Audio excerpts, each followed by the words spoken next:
You cannot achieve your dreams if you do not take personal responsibility for them. In this episode, I am going to break down the 3 levels of personal responsibility, with the last principle being the most important. So let's dive in.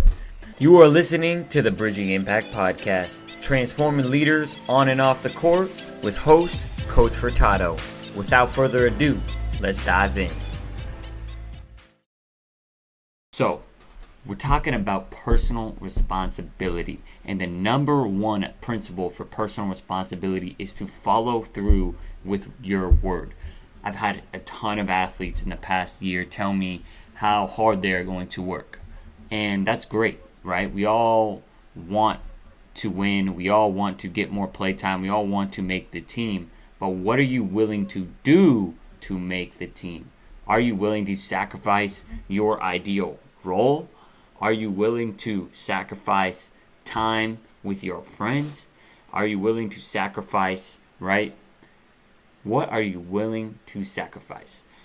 And that's not even what is most important. The most important part is following through with your word. It's okay if you don't want to win a championship. It's okay if you don't want to put in a ton of work to potentially not get the results. That's fine, right? But if you really want something, you have to follow through. And number 1, it's going to give your self-confidence when you follow through with what you say you are going to do. Let's say that I want to become a great shooter. Well, if I want to become a great shooter, I'm going to participate in the Shottober Challenge that you can go find in the description below. But in reality, you want to make sure that you are getting up X amount of shots a day, X amount of shots, going hard, right? Could be 250, 500, depending on how much time you have, what level you are at. So you have to be committed. You have to say, on Saturday, I'm going to shoot 1,000. And if you follow through, you shoot 1,000, you build that confidence with yourself, right? Once you build that confidence with yourself, that confidence will help you and your team, right?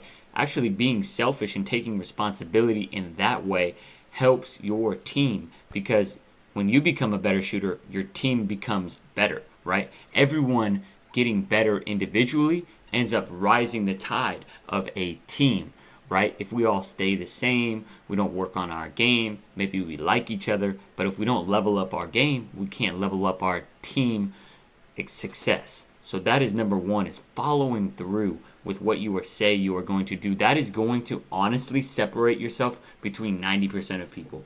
Whether it's, people in my life that are like adults that I've connected with. I've connected with a ton of people that say, I'm going to be a basketball trainer. Well, that's great, right? But you don't follow through with what you need to do to actually turn it into a business. That's why you can never have it become a real business. It's a side hustle for you. Same thing for some of the athletes, right? I have, one athlete in mind. He wakes up every single morning, right? He's incredibly hungry. Actually, I have a couple that come into mind.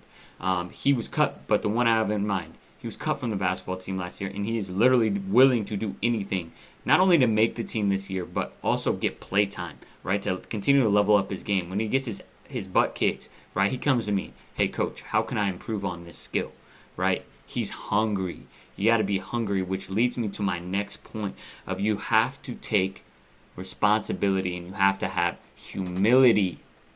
Humility. It's always the best player's fault. And this is really a hard, kind of concept and insight and lesson to grasp. But it's always the better player's fault. And I'm as guilty as ever. I've blamed things on other people before, whether it's in my own relationship, whether it's when I was a teammate on my basketball or baseball teams, even as a coach, right? If I'm a coach, if I'm a really good coach, I want to take responsibility for everything, right? Every single loss, that's on me, right? We didn't prepare well enough in practice, right? We didn't prepare well enough in the off season to get them physically in shape, right?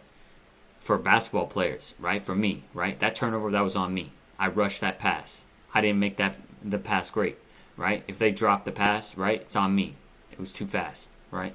There are obviously always going to be points in time where we have conversations with our teammates where, they may need to take a little bit more responsibility. If they are showing up late, 15 minutes late, you shouldn't be taking the entire responsibility. They should be. You are responsible for showing up on time.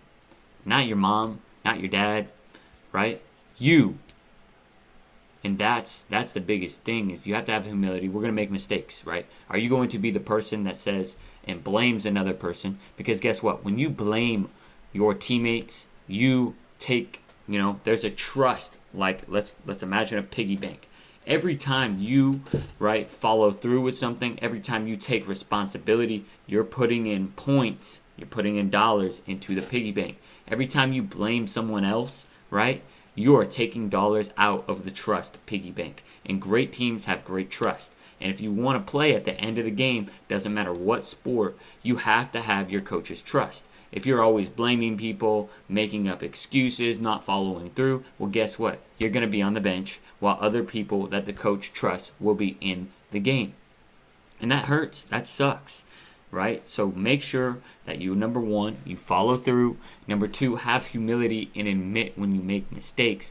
And the last point, which is the most important one and honestly the hardest one to accept, is, you know what? No matter how hard you work, there is no guarantee that it's going to work out, right? But it's still your responsibility to work for that championship, to work for that playtime, to work to make that team, right? For me, it's my responsibility, right? So let's think right now. I know for a fact that the program that we have is significantly better than some of the programs in the surrounding areas, and I can say that with confidence. But it doesn't mean that we have more athletes that we're serving. Number one, we haven't been around for as long, but doesn't mean just because I feel like we have a great program doesn't mean that parents and customers think that, right? That's not a guarantee. There's no, I can't say, hey, my program is so great, everyone should be coming to my program and be complaining about other programs. I'm not saying that the other programs aren't good as well, right? But if they have the athletes, they have the athletes, right? It's not a parent's responsibility to take their kid and be like, really trust me. It's my responsibility to build a great product, a great experience for athletes and parents, for them to want to be a part of the program. That's my responsibility. It's my responsibility on the podcast or this YouTube video, if you're watching, to bring great value. It's not your responsibility to listen. No, you don't owe me anything. You don't owe me anything at all, right? Like, it's a privilege that you are listening or watching this right now. And I think that's where we kind of get it twisted.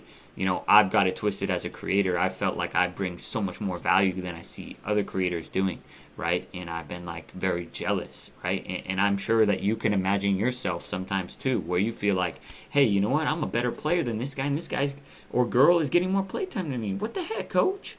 Right?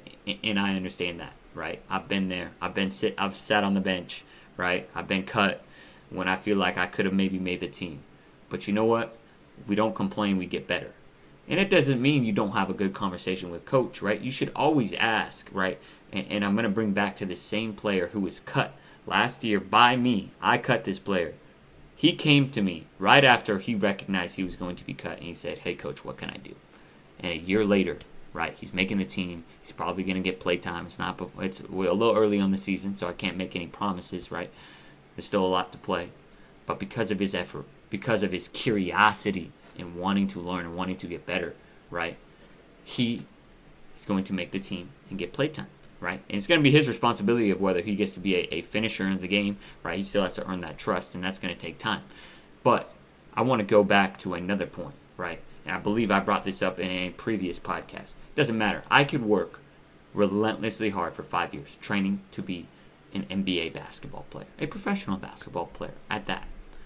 And I could go try out for the Lakers. And LeBron could sit on his butt for the next 5 years. And he would smoke me in that 5 years. Smoke me. Wouldn't be close. Coach, I put in 5 years. LeBron's been sitting on his butt. I deserve that spot. No. He's better than me.